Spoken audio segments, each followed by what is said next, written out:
My name is Vanessa Pitts, and I go to Isaac Newton Christian Academy.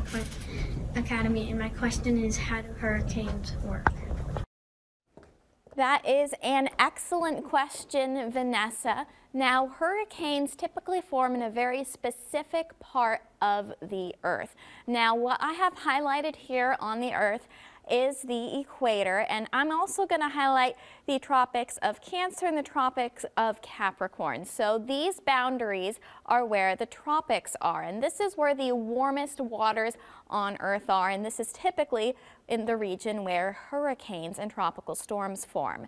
Now, these waters have to be about 80 degrees Fahrenheit for tropical storms and tropical cyclones to develop. They typically move from the eastern Atlantic off to the west when they develop.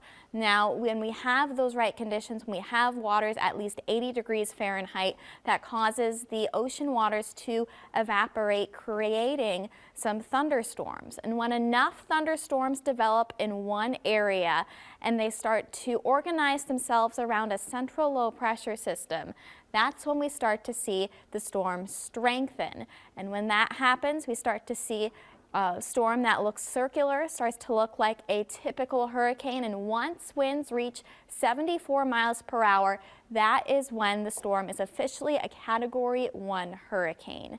Now, in order for that storm to develop, we of course need those warm ocean waters, but we also need what's called an unstable atmosphere. We need the atmosphere to be ripe to produce those thunderstorms and make those thunderstorms. Then we need that central area of low pressure. That central area will help the storm really organize itself, and we need low wind shear. So we need winds that are pretty uniform throughout the atmosphere. They don't change much with height.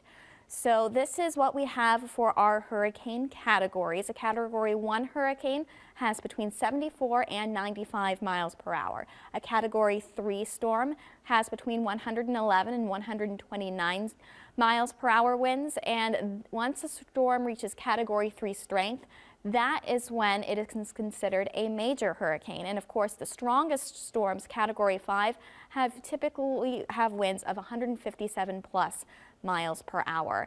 So let's talk more about those categories. A Category 1 storm has the ability to knock down some trees and to cause some power outages.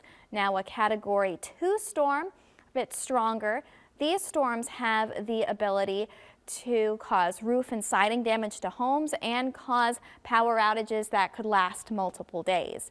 Next, our Category 3 hurricane can get kind of wild. We get, with Category 3 storms, usually some coastal flooding and then power outages that last for weeks and major damages to the outside of homes. Category 4 storms, these storms have the ability to really knock down those power lines, cause some flooding near the coast, so homes that are close to the coast can flood with Category 4 storms, and again, longer lasting power outages. And lastly, Category 5 storms cause major inland flooding. Look at that water moving into the house along the coast and almost completely destroying that house. It can cause communities closer to the coast to not be habitable for long periods of time. Now, thank you again to Vanessa for that wonderful question. Again, if you want to submit a question for WeatherWise, head over to kcrg.com/unews.